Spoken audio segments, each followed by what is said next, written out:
Chapter 9. The Age of Vijayanagar and the Bahmanids, and the Coming of the Portuguese, circa 1350 to 1565. The Vijayanagar and Bahmani kingdoms dominated India south of the Vindhyas for more than 200 years.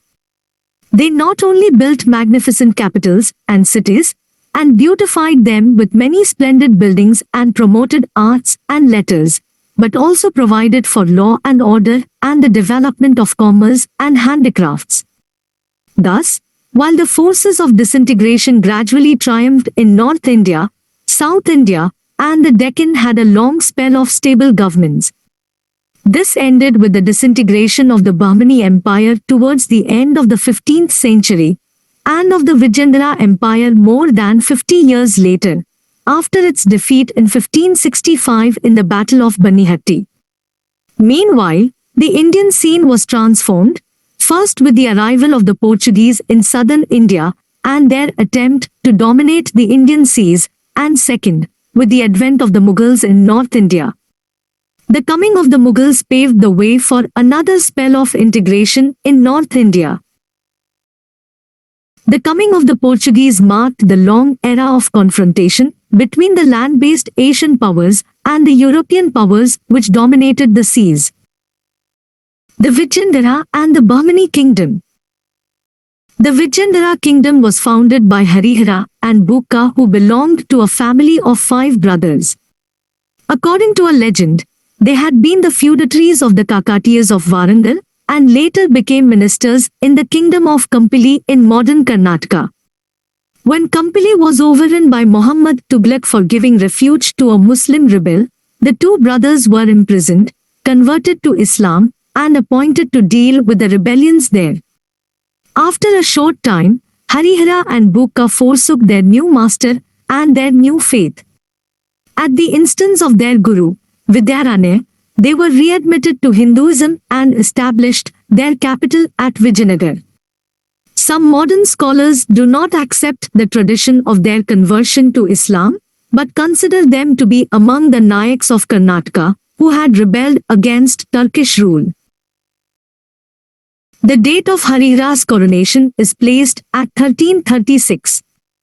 At first, the young king had to contend both with the Hosla ruler of Mysore and the Sultan of Madurai. The Sultan of Madurai was ambitious. He had defeated the Hosla ruler and executed him in a barbarous manner. The dissolution of the Hosla kingdom enabled Harihara and Bukka to expand their tiny principality. By 1346, the whole of the Hosla kingdom had passed into the hands of the Vijayanagar rulers. In this struggle, Harihara and Bukka were aided by their brothers and by their relations who took up the administration of the areas conquered by their efforts. The Vijayanagar kingdom was, thus, a kind of a cooperative commonwealth at first. Bukka succeeded his brother to the throne of Vijayanagar in 1356 and ruled till 1377. The rising power of the Vijayanagar Empire brought it into clash with many powers both in the south and to the north. In the south, its main rivals were the Sultans of Madurai. The struggle between Vijayanagar and the Sultans of Madurai lasted for about 4 decades. By 1377, the Sultanate of Madurai had been wiped out. The Vijayanagar Empire then comprised the whole of South India up to Rameshwaram, including the Tamil country as well as that of the Cheras, Kerala. To the north, however, Vijayanagar faced a powerful enemy in the shape of the Bahmani kingdom. The Bahmani kingdom had come into existence in 1347. Its founder was Alauddin Hassan, an Afghan adventurer.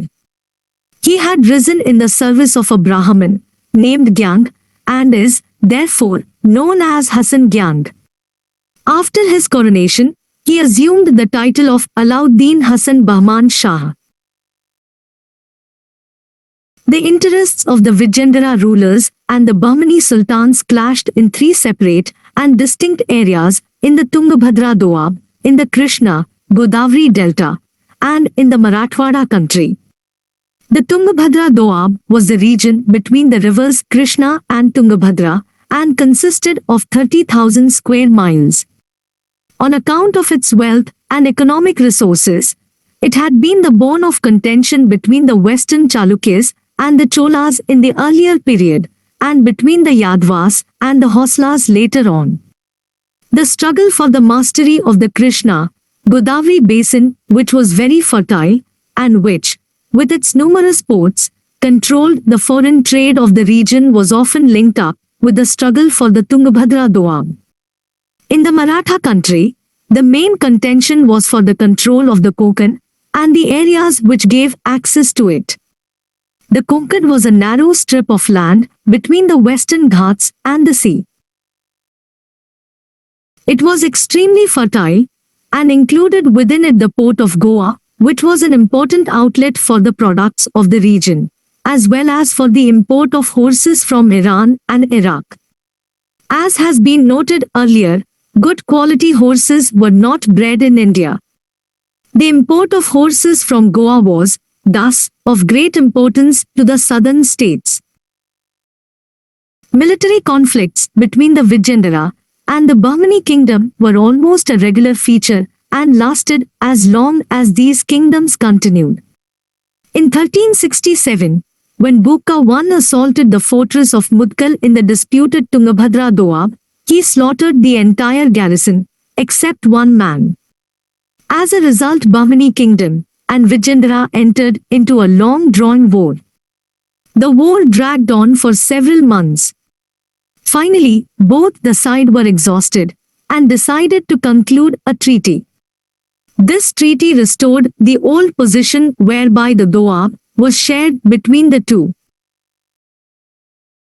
Having strengthened its position in South India by eliminating the Sultanate of Madurai, the Vijayanagar Empire embarked upon a policy of expansion towards the eastern sea coast under Harihara II, 1377 to 1404. There were a series of Hindu principalities in the region, the most notable being the Reddis on the upper reaches of the delta, and the rulers of Warangal in the lower reaches of the Krishna, Godavari delta. The rulers of Orissa to the north, as well as the Bahmani sultans, were also interested in this area. However, the Bahmani sultan fixed Golconda as the boundary of his kingdom and promised that neither he nor his successors would encroach against Warangal any further. The alliance of the Bahmani kingdom and Warangal lasted for over 50 years and was a major factor in the inability of Vijayanagar to overrun the Tungabhadra Doab. In meantime, Harihara II was able to maintain his position in the face of the Bahmani, Warangal combine. His greatest success was in wresting Belgaum and Goa in the west from the Bahmani kingdom. He also sent an expedition to North Sri Lanka. After a period of confusion, Harihara II was succeeded by Devaraya I, 1404 to 1422. Early in his reign, there was a renewed fight for the Tungabhadra Doab. He was defeated by the Bahmani ruler Firuz Shah, and he had to pay huge indemnity. He also agreed to marry his daughter to the Sultan, ceding to him in dowry Bankapur in the Doab in order to obviate all future dispute. However, this marriage could not bring any peace. The question of the Krishna, Godavari basin led to a renewed conflict between Vijayanagar, the Bahmani kingdom, and Orissa. Following a confusion in the Reddy kingdom, Devaraya entered into an alliance with Warangal for partitioning the kingdom between them. Warangal's defection from the side of the Bahmani kingdom changed the balance of power in the Deccan. Devaraya was able to inflict a shattering defeat on Firuz Shah Bahmani and annexed the entire Reddy territory up to the mouth of the Krishna river. Devaraya I constructed a dam across the Tungabhadra so that he could bring the canals into the city to relieve the shortage of water.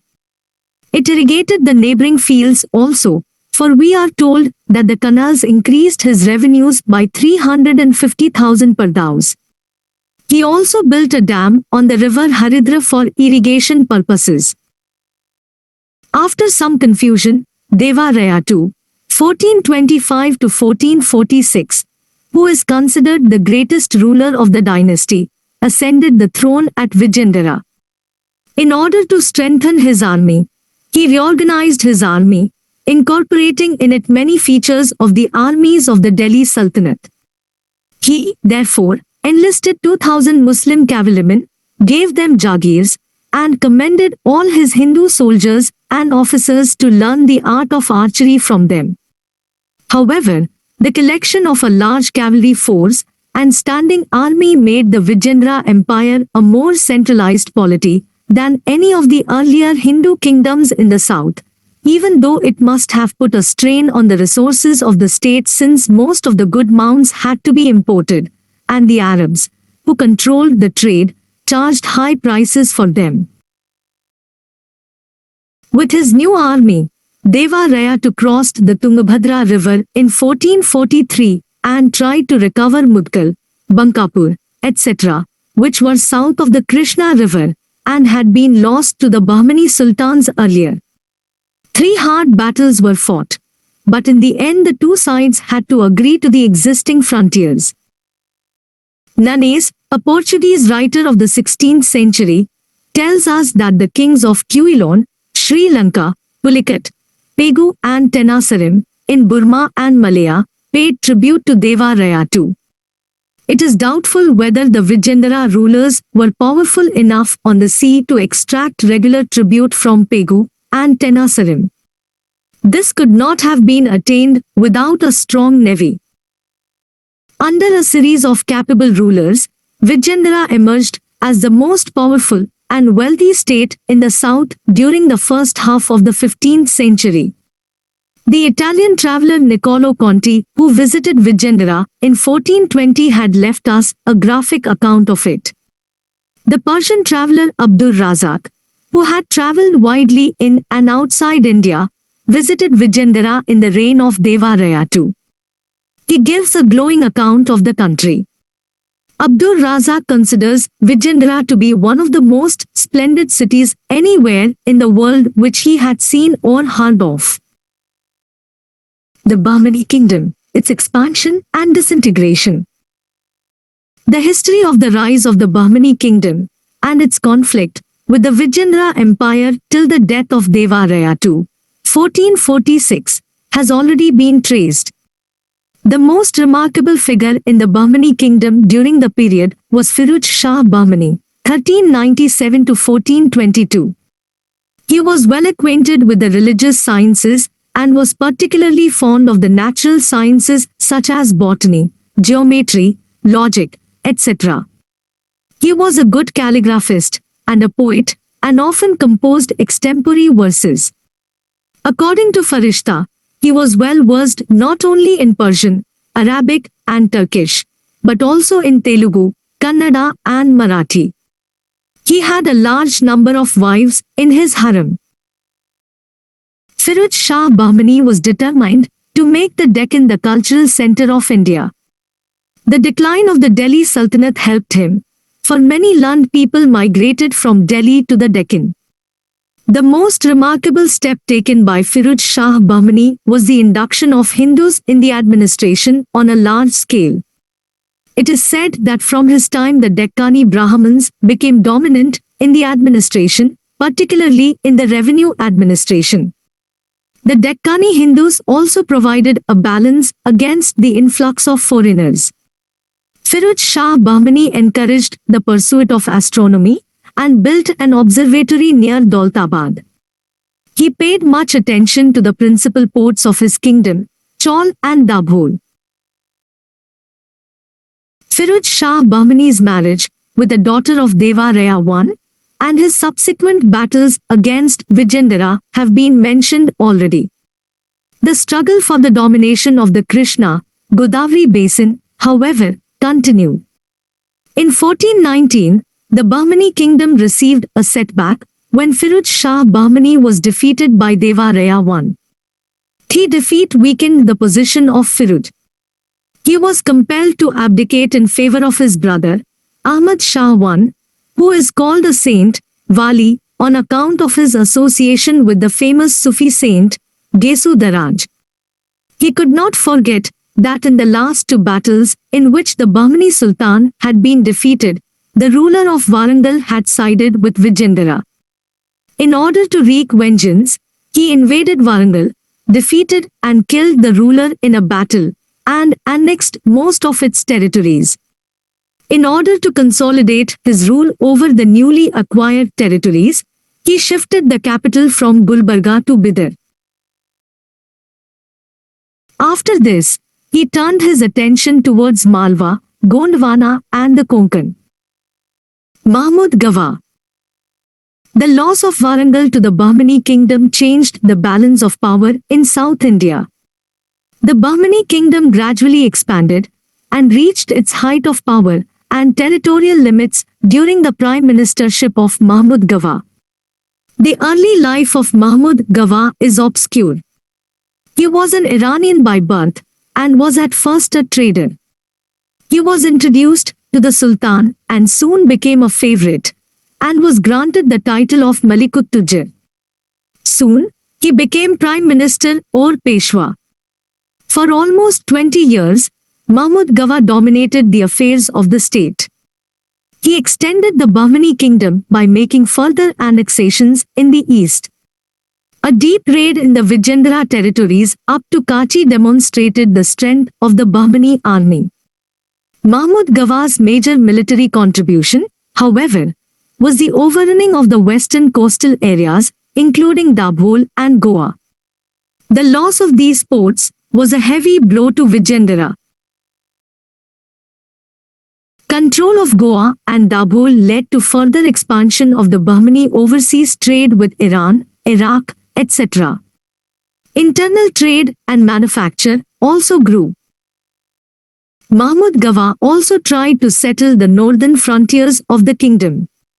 Since the time of Ahmad Shah I, the kingdom of Malwa, ruled by the Khalji rulers, had been contending for the mastery of Gondwana, Berar and the Konkan.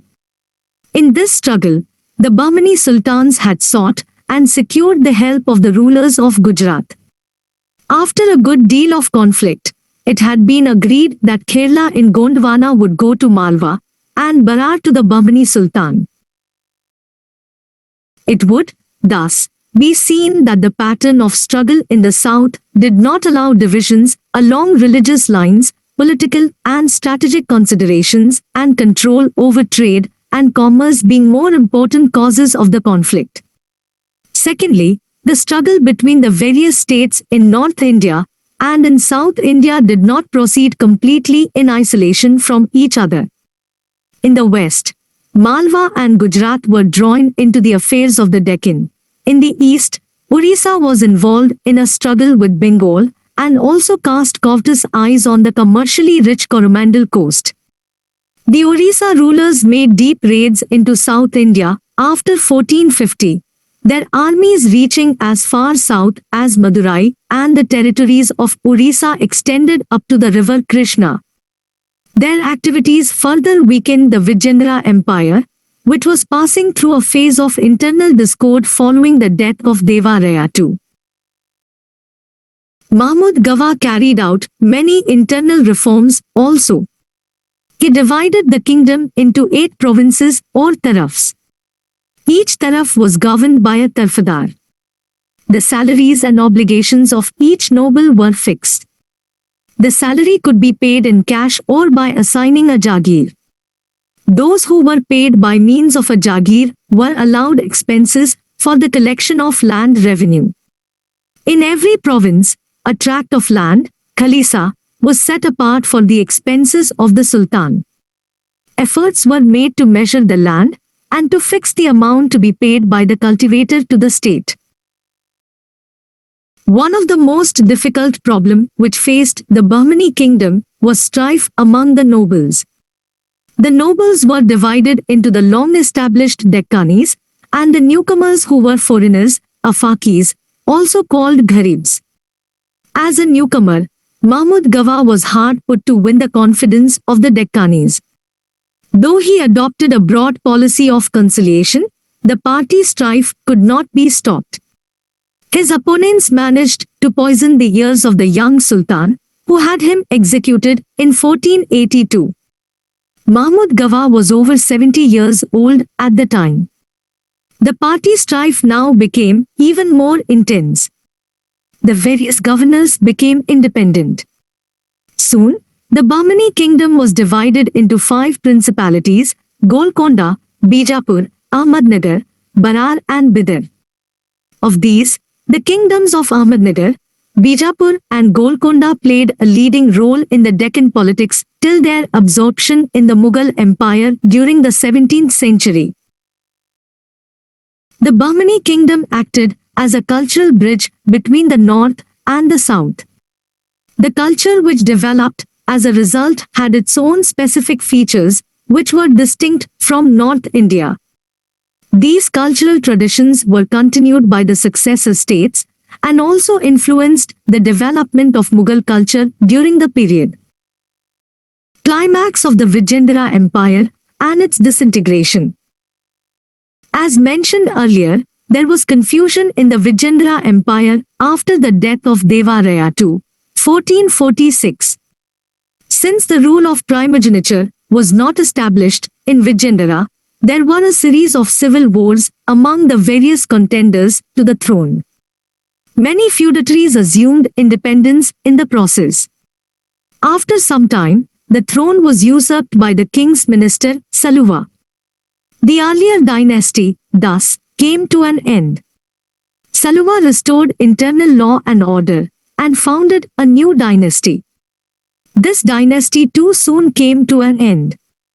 Ultimately, a new dynasty, called the Tuluva dynasty, was founded by Krishna Deva. Krishna Deva Raya, 1509-30, was the greatest figure of this dynasty. Some historians consider him to be the greatest of all the Vijayanagar rulers. Krishna Deva had not only to re-establish internal law and order, he had also to deal with the old rivals of Vijayanagar, viz. the successor states of the Bahmani kingdom, and the state of Orissa, which had usurped many Vijayanagar territories. In addition, he had to contend with the Portuguese whose power was slowly growing. They were using their control over the seas to browbeat the smaller vessel states of Vijayanagar in the coastal areas in order to gain economic and political concessions. They had even offered to buy the neutrality of the Raya by promising him assistance in recovering Goa from Bijapur and giving him a monopoly in the supply of horses. In a series of battles lasting 7 years, Krishna Deva first compelled the ruler of Orissa to restore to Vijayanagar all the territories up to the river Krishna. Having thus strengthened himself, Krishna Deva renewed the old struggle for the control of the Tungabhadra Doab. This led to a hostile alliance between his two main opponents, Bijapur and Orissa. Krishna Deva made grand preparations for the conflict. He opened the hostilities by overrunning Raichur and Mudgal. In the battle which followed, the Bijapur ruler was completely defeated, 1520. He was pushed across the river Krishna, barely escaping with his life. In the west, the Vijayanagar armies reached Belgaum, occupied and sacked Bijapur for a number of days and destroyed Gulbarga before a truce was made. Thus, under Krishna Deva, Vijayanagar emerged as the strongest military power in the south. However, in their eagerness to renew the old feuds, the southern powers largely ignored the danger posed to them and to their commerce by the rise of the Portuguese. Unlike the Cholas and some of the early Vijayanagar rulers, Krishna Deva seems to have paid scant attention to the development of a navy. Krishna Deva was also a great builder. He built a new town near Vijayanagar and dug an enormous tank, which was also used for irrigation purposes. He was a gifted scholar of Telugu and Sanskrit. Of his many works, only one in Telugu on polity and a drama in Sanskrit are available today. His reign marked a new era in Telugu literature, when imitation of Sanskrit works gave place to independent works. He extended his patronage to Telugu, Kannada and Tamil poets alike. Foreign travelers like Barbosa, Pace and Nanes speak of his efficient administration and the prosperity of the empire under his sway. The Vijayanagar rulers are considered great protectors of Hinduism.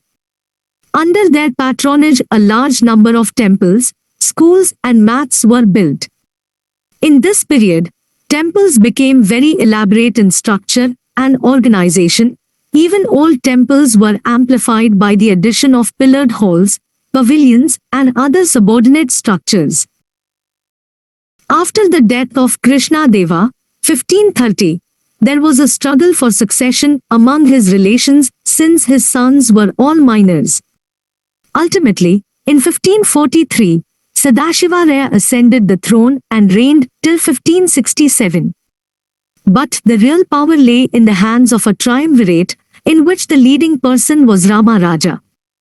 Rama Raja was able to play off the various Muslim powers against one another. He entered into a commercial treaty with the Portuguese whereby the supply of horses to the Bijapur ruler was stopped. In a series of wars, he completely defeated the Bijapur ruler and also inflicted humiliating defeats on Golconda and Ahmednagar. It seems that Rama Raja had no larger purpose than to maintain a balance of power favorable to Vijayanagar between these three powers. At length, they combined to inflict a crushing defeat on Vijayanagar at Bannihatti, near Talikota, in 1565. This is also called the Battle of Talikota or the Battle of Rakshasatangadi. Rama Raja was surrounded, taken prisoner and immediately executed. It is said that 1 lakh Hindus were slain during the battle. Vijayanagar was thoroughly looted and left in ruins. The Battle of Bannihatti is generally considered to mark the end of the great age of Vijayanagar. Although the kingdom lingered on for almost 100 more years, its territories decreased continually and the Raya no longer counted in the political affairs of South India. State and economy under Vijayanagar. In the Vijayanagar kingdom, the king was advised by a council of ministers which consisted of the great nobles of the kingdom.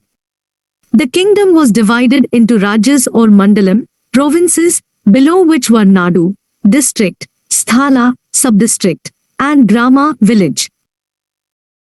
The Chol traditions of village self-government were considerably weakened under Vijayanagar rule.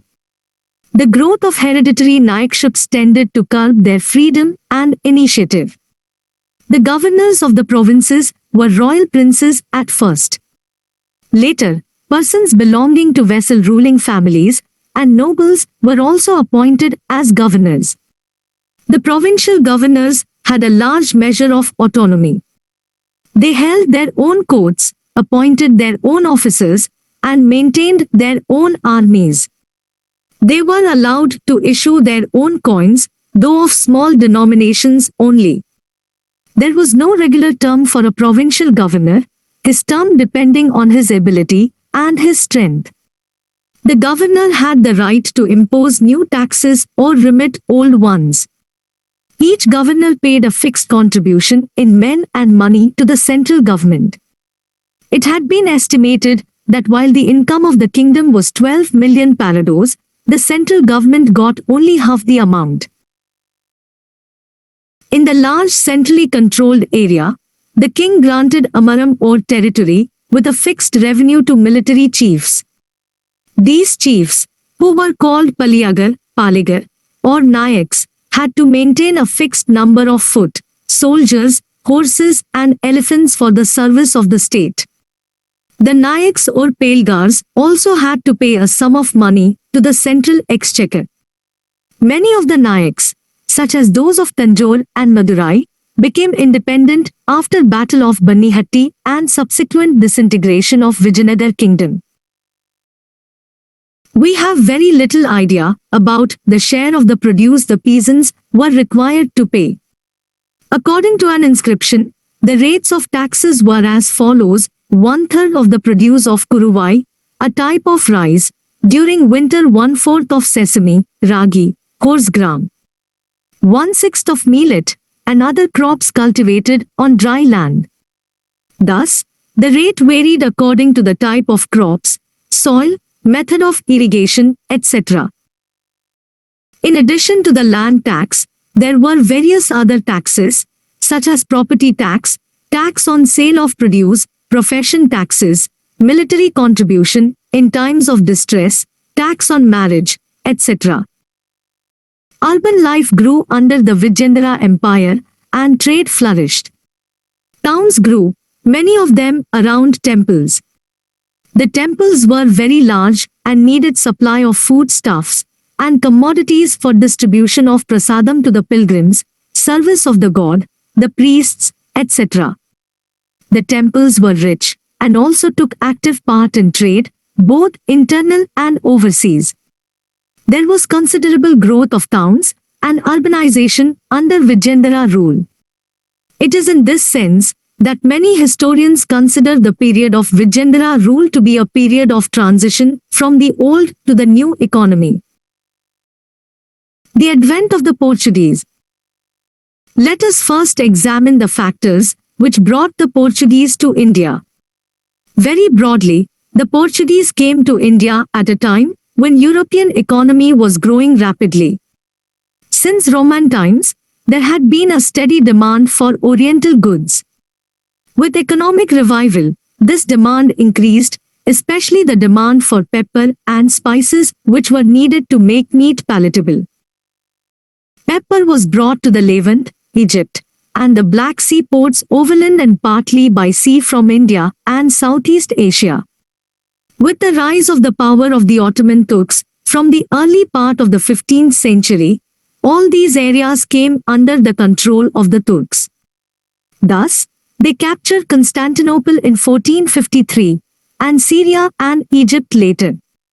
The Turks were not opposed to trade, but the virtual monopoly over pepper established by them was bound to work against the Europeans. The banner of struggle against the Turkish danger was, therefore, taken up by the powers in the western part of the Mediterranean, Spain and Portugal. They were aided with money and men by the North Europeans and by ships and technical knowledge by the Genoese. It was not the Portuguese alone, but all these elements which started the search for a direct sea route to India, and hence started the era of naval discoveries, including the discovery of America by Christopher Columbus. From 1418, Prince Henry sent 2 or 3 ships every year to explore the western coast of Africa and to search out a sea route to India. His objects were twofold: first, to oust the Arabs as well as his European rivals, the Wentians, from the rich eastern trade, and second, to counterpoise the growing power of the Turks and Arabs by converting the heathens of Africa and Asia to Christianity. Both objectives were steadily pursued. In 1488, Bartholomew Diaz rounded the Cape of Good Hope and laid the basis of direct trade links between Europe and India.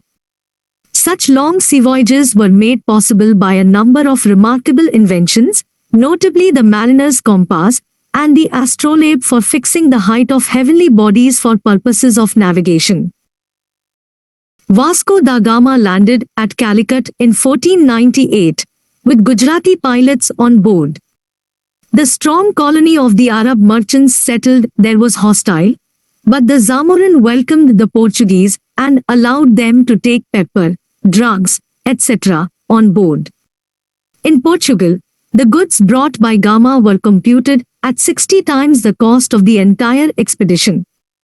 Despite this, direct trade between India and Europe grew slowly. One reason for this was the monopoly exercised by the Portuguese government, excluding not only rival nations in Europe and Asia, but also private Portuguese traders. Alarmed at the growing power of the Portuguese, the Sultan of Egypt fitted a fleet and sent it towards India. The fleet was joined by a contingent of ships belonging to the ruler of Gujarat. After an initial victory, in which the son of the Portuguese governor, Don Almeida, was killed, this combined fleet was routed by the Portuguese in 1509.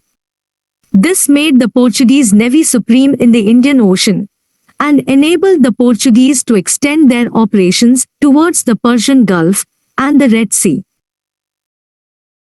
Shortly afterwards, Albuquerque succeeded as the governor of the Portuguese possession in the east. He advocated and embarked upon a policy of dominating the entire Oriental commerce by setting up forts at various strategic places in Asia and Africa. This was to be supplemented by a strong navy. Albuquerque initiated his new policy by capturing Goa from Bijapur in 1510. The island of Goa was an excellent natural harbour and fort and was strategically located. Goa was, thus, suited to be the principal centre of Portuguese commercial and political activity in the east. From their base at Goa, the Portuguese further strengthened their position by establishing forts at Colombo in Sri Lanka, at Achin in Sumatra, and at the Malacca port, which controlled the exit and entry to the narrow gulf between the Malay Peninsula and Sumatra. The success of the Portuguese was, however, more apparent than real. From the beginning they had to face a number of challenges, both external and internal. The external challenge was the one posed by the Turks, who were sometimes joined by the Arabs and some Indian powers. In view of the growing Portuguese threat to the Gujarat trade and coastal areas, the Sultan of Gujarat sent an embassy to the Ottoman ruler. In return, the Ottoman ruler expressed a desire to combat the Portuguese, who had disturbed the shores of Arabia. Before the Gujarat-Turkish alliance could be consolidated, a bigger threat to Gujarat appeared from the side of the Mughals. Humayun attacked Gujarat. In order to meet this threat, Bahadur Shah granted the island of Bassein to the Portuguese. A defensive offensive alliance against the Mughals was also concluded, and the Portuguese were allowed to build a fort at Diu. Thus were the Portuguese able to establish their foothold in Gujarat. Bahadur Shah soon repented his concessions to the Portuguese. Following the expulsion of the Mughals from Gujarat, he once again appealed to the Ottoman Sultan for help and tried to limit the Portuguese encroachments at Diu. Although the Ottoman sultans claimed to be champions of Islam and hence opponents of the Portuguese, they did not, in practice, seriously contest the position of the Portuguese in the Persian Gulf or beyond. This despite the fact that the Turks had broadly kept pace with the growth of artillery and, to a lesser extent, with the naval sciences in the West. The Turkish navy dominated the eastern Mediterranean and even made raids beyond Gibraltar. The Turks made their biggest naval demonstration against the Portuguese in Indian waters in 1536. After a siege of 2 months, the Turkish fleet retired without any success. The Turkish threat to the Portuguese persisted for another 2 decades. A final Ottoman expedition was sent under Ali Reis in 1554. The failure of these expeditions resulted in a final change in the Turkish attitude. In 1566, the Portuguese and the Ottomans came to an agreement to share the spice and the Indian trade and not to clash in the Arab seas. Portuguese impact on the Indian trade, society and politics. From the beginning, the Portuguese tried to monopolize certain goods and tax the others. Thus, trade in pepper, arms and ammunition, and war horses was declared a royal monopoly. No nation, not even Portuguese private traders, were allowed to engage in the trade of these goods. Ships engaged in the trade of other commodities had to take a permit from the Portuguese officials. However, the Portuguese were hardly able to change the established pattern of Asian trade networks. The Gujarati and Arab traders continued to dominate some of the most lucrative Asian trade. The Portuguese were not even able to monopolize the pepper and spice trade to Europe, except for a couple of decades at the outset. Nor were the Portuguese able to develop Goa as the dominant center of the Asian trade. The Portuguese, however, opened up India's trade with Japan, from which copper and silver were obtained. They also opened up India's trade with the Philippines.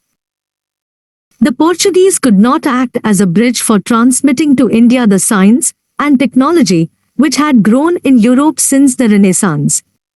This was partly because the Portuguese were themselves not as deeply affected by the Renaissance as Italy and North Europe. The defeat of Vijayanagar at Banihatti in 1565 emboldened the Deccani states to make a concerted effort to dislodge the Portuguese from the Deccan coast. So long as Vijayanagar had threatened Bijapur in the south, peace with the Portuguese was essential, since they controlled the horse trade, and hostilities with them would have meant a diversion of the trade in favor of Vijayanagar. In 1570, Ali Adil Shah, the Sultan of Bijapur, entered into an agreement with the Sultan of Ahmednagar. The Zamorin of Calicut was also drawn into the alliance. The allies decided to attack the Portuguese positions in their own dominions. Adil Shah personally led the attack against Goa, while Nizam Shah besieged Chaul. But, once again, the Portuguese defense, backed up by their navy, proved to be too strong. Thus, the Portuguese remained masters of the Indian seas and of the Deccan coast.